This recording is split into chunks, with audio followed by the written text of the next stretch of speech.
growing fast that Robert Downey Jr. is having trouble on the set of his new Avengers film with Ryan Reynolds. Bob Iger makes 400 times what his lowest worker is. And I think that's a shame, Bob. Spider-Man after Spider-Man Brand New Day will not be in the Avengers film at all. They will not mention him, he's not going to show up, and Tom Holland will not be in the film at all. Details on the clash that happened between two actors on the set of Avengers Doomsday have hit the net, and people believe that they figured out who one or two of these actors might be. One seems to 100% be Robert Downey Jr., but who's the other one? Well, we might know. Avengers. Doomsday wasn't just a misstep, it was the collapse point of the Marvel dynasty. Marketed as the next Endgame, it unraveled into a storm of criticism, exposing recycled concepts, sloppy writing, and a studio running on fumes.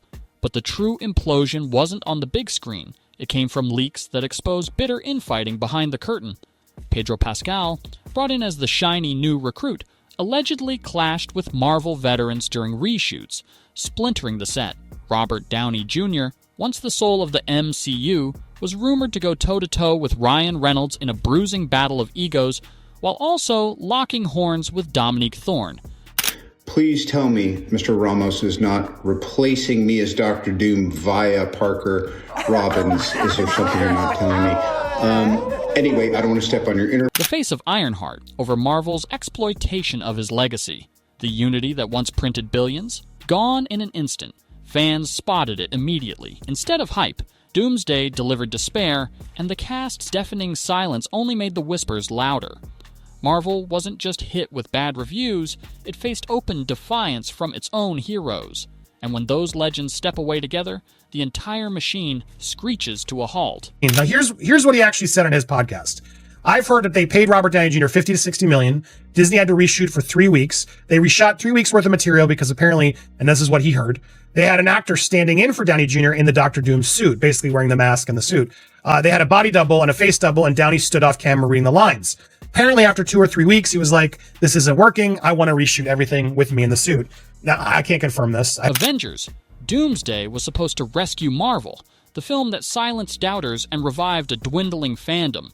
Instead, it landed with a hollow thud, labeled lazy, predictable, and soulless by audiences who had waited years for a payoff. The backlash wasn't subtle, it was explosive, relentless, and unforgiving, transforming what should have been a victory lap into a funeral procession. Sources revealed the film endured countless rewrites, directors overruled, and scripts butchered by executives desperate to please all sides. What finally hit theaters felt like a Frankenstein's monster of half-baked ideas, a film that promised Endgame-level spectacle but delivered incoherence. Fans weren't just let down, they declared Marvel had officially lost its magic. Behind the scenes, the damage was catastrophic. Executives panicked as box office returns stalled and critics shredded the brand. Cast members, long simmering with frustration, saw Doomsday as the breaking point. It wasn't just a flop. It was the moment the Empire shattered in plain sight. It's been a dream to join the MCU. The movie is called The Fantastic Four. I'll confess, I did all my stretching for... Pascal is getting very defensive. He's getting very much, of course, vocal toward the critics, toward Marvel fans, blaming everything on Trump, blaming everything on MAGA and Trump supporters again. Times I felt like I was in a Reed Richards science class, which is not what I really wanted to be in. Pedro Pascal is firing back. He's getting very tired of... Look, this is not a life-changing, the MCU has been saved, this movie paid off my car, this movie cured my depression. It's not that. It's really not. Pedro Pascal was expected to inject life into Marvel's tired formula.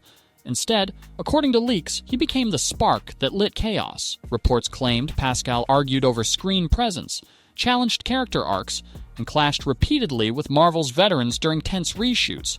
Rather than rejuvenating the franchise, Pascal became its lightning rod, locked in daily disputes with actors who felt sidelined. Some insiders even branded the set toxic, describing entire days lost to bickering and standoffs. The chemistry that once made the Avengers unstoppable had evaporated, replaced with bruised pride and resentment. Fans were clueless at first, but once the leaks hit, it all clicked. Doomsday wasn't just a creative misfire, it was a workplace implosion. And when your newest recruit is already feuding with legends, it screams that the franchise is crumbling from the inside out. Where Downey Jr. pointed out to both Marvel and Disney that this could not only ruin his reputation, but also cost him fans, and he's against making those statements. However, both Bob and Kevin informed him that taking part in these types of statements and the press tour for Ironheart is built into his very expensive contract for the future of the MCU, mostly related to the return in Avengers Doomsday. RDJ is already challenging both Bob Iger and Kevin Feige that he will only make statements defending Ironheart and Riri Williams if it avoids arguments about DEI. Robert Downey Jr.'s return as Dr. Doom was supposed to be Marvel's trump card, the shock that reignited faith. Instead, it triggered a war of egos with Ryan Reynolds, whose Deadpool had become Marvel's last dependable hit. That he's going to be in Avengers, and he dropped this logo on his Instagram literally the night that Taylor Swift was doing a countdown for her new album. It was very weird. It was in the middle of the night, same time. It really did look like he was trying to beat the algorithm and get his name out there with Avengers stories, which he did. And so this rumor started running rampant. From day one, leaks suggest the two stars were locked in combat. Reynolds allegedly wanted Deadpool front and center, injecting his chaos into every frame. RDJ refused to step aside, insisting Dr. Doom deserved gravitas as Marvel's true villain.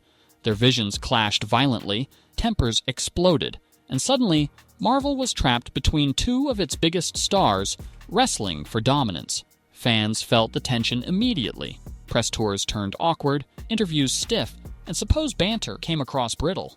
The feud rumors only grew. For Marvel, this wasn't a petty spat.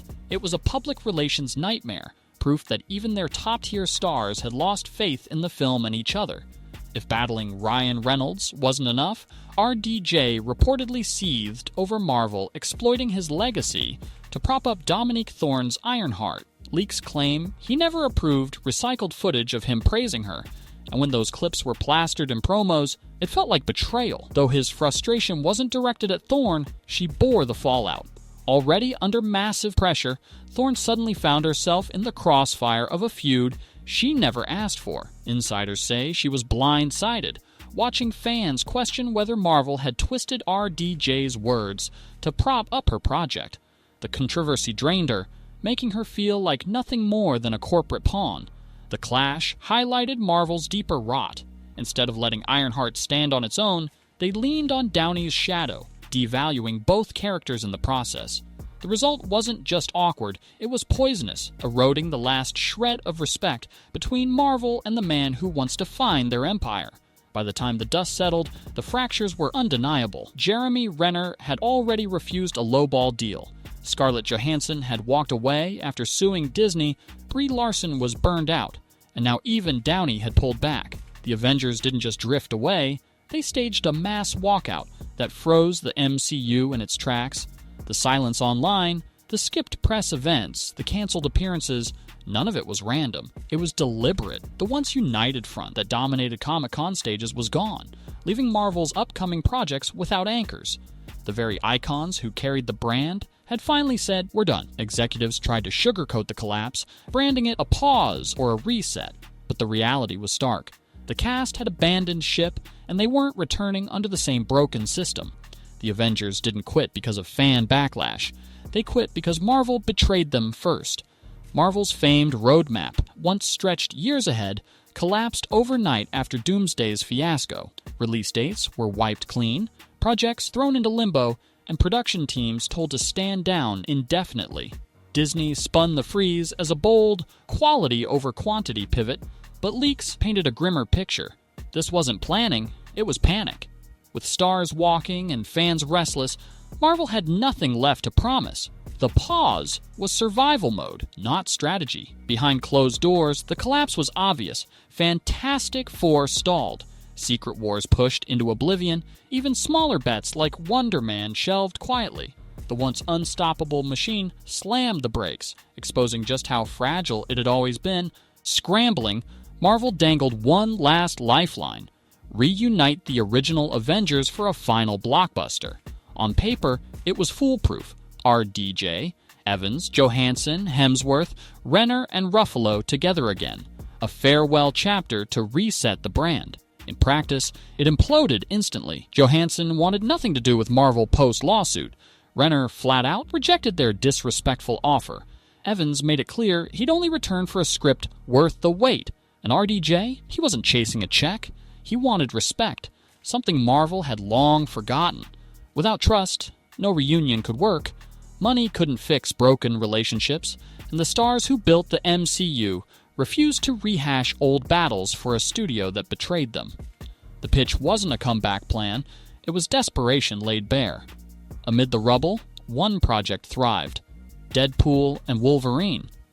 Shielded from studio meddling, Reynolds and Jackman flexed their leverage to keep control, crafting the kind of chaotic, authentic fun fans craved.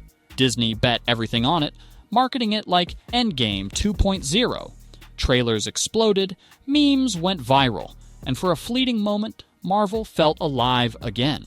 But the illusion was fragile. One success couldn't disguise a broken system. The irony stung. The only project with momentum was the one least tied to Marvel's master plan. Deadpool and Wolverine proved fans still cared, but only when creators were free to deliver authenticity. That exception highlighted how hollow the rest had become. The feuds, the exits, the frees, all roads led back to trust. Actors no longer trusted Marvel to treat them fairly. Crews no longer trusted Marvel to respect their work. Fans no longer trusted Marvel to deliver real stories instead of corporate filler. Without trust, the Empire was nothing but a hollow machine. The stars weren't walking away from their characters, they were walking away from a system that exploited them. They'd been dragged through endless reshoots, stripped of fair contracts, and used as marketing tools without consent.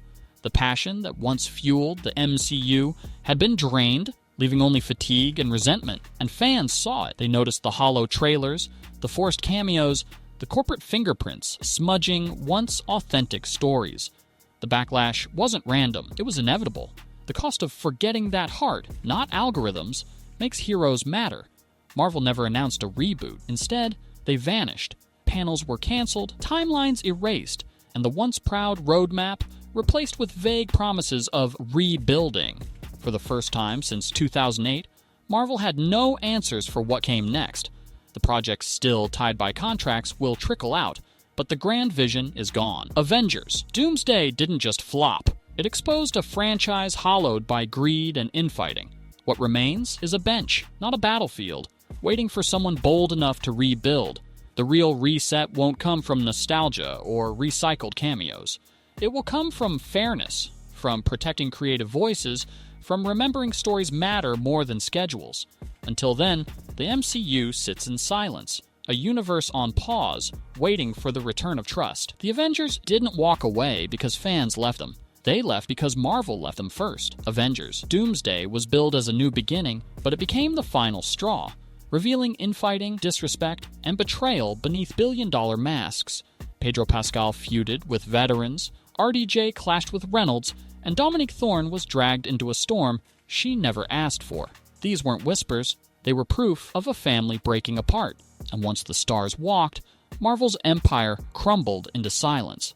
The MCU isn't dead, it's benched. But unless Marvel remembers why fans cared in the first place, it won't rise again. Because in the end, it isn't the costumes that make heroes, it's the trust. And once that's gone, even the Avengers can't save you.